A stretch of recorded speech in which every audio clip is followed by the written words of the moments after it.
Good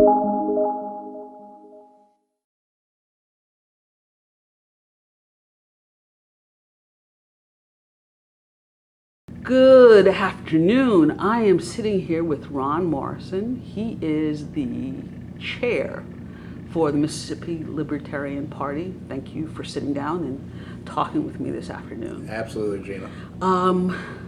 This is your second term. This is my second term for the MSLP chair. Okay. Have you found things on your second term that were more challenging than when your first term started? Yes and no. I mean, I think just keeping people motivated on the second term, it just seems like a little bit harder to do. But I mean, we've got great candidates, people all across the state that with this past term. So we've really moved, and we've really, to me, gained momentum in the state. And so I just love seeing that fire and that, but I just wanted to keep growing. I guess it doesn't grow at a as fast pace as I would like it to. That's right. I think that's probably my biggest issue as a second term with that. So I saw a lot of growth in that first term, and it just hasn't been that exponential swing that I want, but we're still growing very fast. Okay, all right. And I don't know if I ever asked you this question, but this is some of Regina's top three. Okay. Are you born here in Mississippi? I'm born and raised in Mississippi. I'm from Corinth, Mississippi, which is northeast Mississippi, but I've pretty much lived here the majority of my life. There were a couple of stints in D.C., Tennessee, Missouri, but I'm Mississippian through and through. Okay.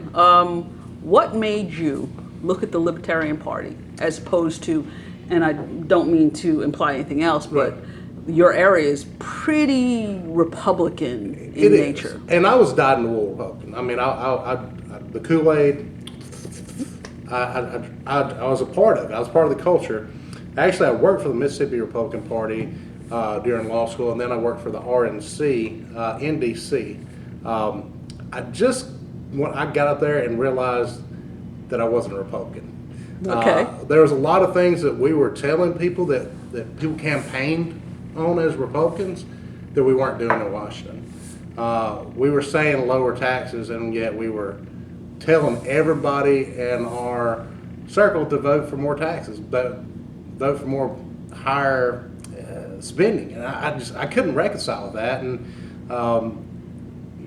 Ron Paul had always been there in my mind as somebody that I could look up to, somebody that's principled and kind of stuck to his guns. I mean, he walked the talk, and right. So I could tell I was different. That I wanted to believe, I wanted to walk the talk, and so I started looking into Ron Paul even more, and I said I can't live this double life of telling our constituents back home that we're doing X, but yet we're doing Y when we get up there. Right. And so I just abandoned the Republican Party. I was a defector. I said I can't do it. I can't keep trying to pretend to reconcile these two belief systems. And it felt so good to be at the Libertarian Party, and I don't have to pay these mental gymnastics in my head to say, this is what I believe and this is what I'm doing. Right. And it's so freeing. I don't have to feel like I have to take a shower when I vote. I mean, it's great. It's absolutely lovely is to have, I'm true to my principles. I truly like limited government, and I'm at a party that actually believes that, Okay, all right. What do you want to see as far as Mississippi Libertarian Party to do within, let's say, the next year? The next year, I believe that the next cycle is election commissioners. And I believe we're going to have a couple of Libertarian election commissioners across the state. And that's the first step. It's got to start locally. We have to have leaders that step up, that people want to get involved with the community and want to run for office, and serious candidates, people that really they have a passion in trying to correct what is wrong in Mississippi, because we have plenty of things that are wrong. It's stepping up in that local election cycles and that's where it starts. We've got to build that political capital. We have to move the needle towards liberty and show that it works. And I think once people start getting that taste of success, they started getting that taste of freedom, that needle's going to go whoop.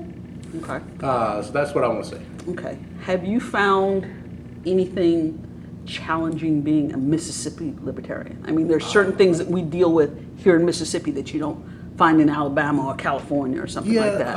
And the two-party system is very much alive in Mississippi. Yeah. So when I've ran for office as a libertarian, and the first thing people would ask me are you a Republican? No. Well, are you a Democrat? Well, no. So a lot of it is the education part of it, because a lot of people don't realize the Mississippi Libertarian Party exists or what that means.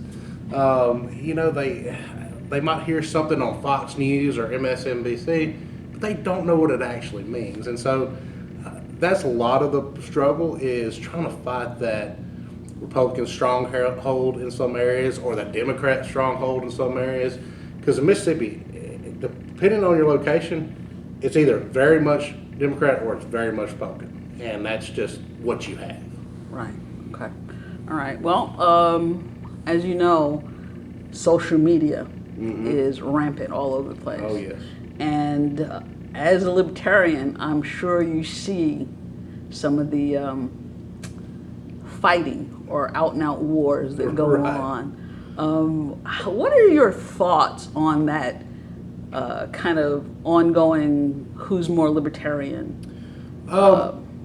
I think it is good in some aspects. What I mean by that is in closed circles. We can debate whether monarchy or, you know, anarcho-capitalist is the best view, and we can have those discussions, but we need to have those discussions amongst people that already understand the thought of liberty, understand the part of libertarian. I think it's a huge disservice to people that are pragmatic libertarians that are trying to win races to have all this infighting in grand gesture. I see a lot of people that are just, it's almost political theater in our own party of, I am the biggest libertarian. Well, that's great, but we've got to win hearts and minds, and that's not winning hearts and minds by tooting your own horn or having very public infighting. And so that's what I would like to see end is, if you want to talk about, you know, Ron Paul versus Rand Paul versus, you know, some historical figureheads, let's have that discussion one-on-one or in a closed social group. You know? Okay. One of the other things that, at least I found, the Libertarian Party, especially here in Mississippi, suffers from, I guess the word would be stereotypes. You know, that we're all long-haired, pot-smoking, you know, sitting on the couch, you know, trying to overthrow the government. Yes. What do you think that we as Mississippians, that we as Mississippian libertarians can do to kind of change that persona? Well, I think we have to get involved in the community. So I think that's where you have to defeat stereotypes. Defeating stereotypes means engaging one another. It means engaging the people that are around you in your community. That's where you really have to battle that. And, you know, there's no grand master plan to defeat that, and it's going to take work. It's going to take work of winning hearts and minds. And, you know, you've got an attorney here. I'm not a dope smoking, you know, liberal sitting on the couch. I work for a living. You know, I'm here, but I care about personal freedom. I care about personal freedom for everybody. And to have that communication in the communities and win heart and minds that way.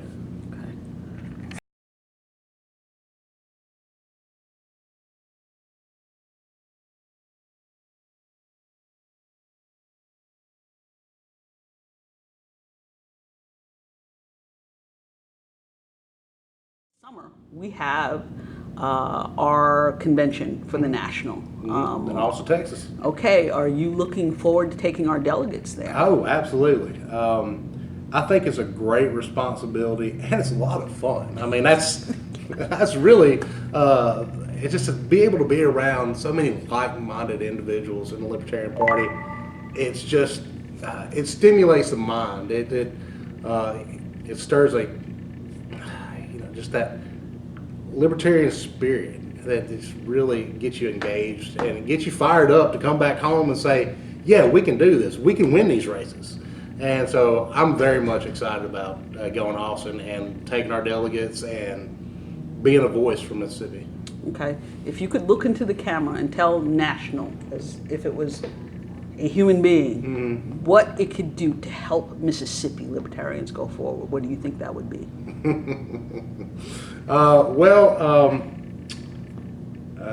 To be honest, is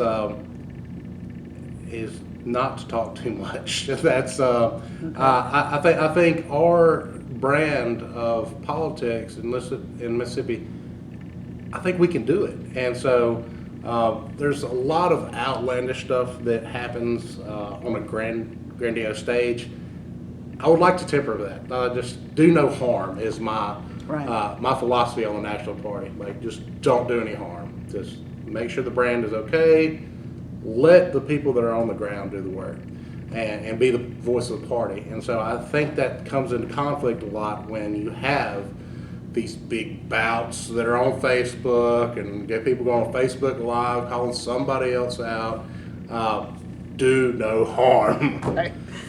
Okay, another big controversy involving our national party was the disinviting of political candidate and hip-hop star Maj Toure. Do you have an opinion one way or the other, either about his disinvitation or the way he was disinvited, perhaps? So I do have opinions on both parts. I don't want to run anybody away from the Libertarian Party at all. So it's just disconcerting. It's very concerning to me to have somebody that's a part of the movement that is actively out there being a voice, and especially in the communities that we're not strong in, being dismissed. And that hurts me as a libertarian, because I want people to be engaged, and he's engaging people.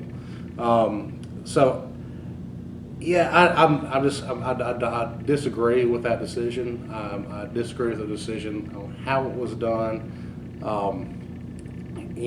We're about principles, and we just need to stick to those. It's not. It doesn't matter about being the Facebook announcements and bullies and everything like that. I like people to be included into the party and welcomed. Okay. All right. Well, we're going to wrap this up because I don't want to get two people too crazy. But if you could look into the camera and look at your fellow Mississippians, hard hats, college professors, everybody, and tell them something unique about this party that they either don't know, should know, or would want to know, what would it be? We are the only party that is going to fight for your freedoms all the time, regardless of where it falls in a philosophical argument. We are going to defend your freedoms. We are going to be the voice for liberty. And that's regardless of how you think. We're going to fight for your right to do or say whatever you please, as long as you do not encroach on another's life, property, or rights. And so that's, to me, is a huge selling point. I mean, we're going to be principled in that. It don't matter what you say to do, as long as it just doesn't affect somebody else. Okay, all right. Well, this is RJ Brim with FroLiberty, and thank you, sir, for sitting down with us. I appreciate it.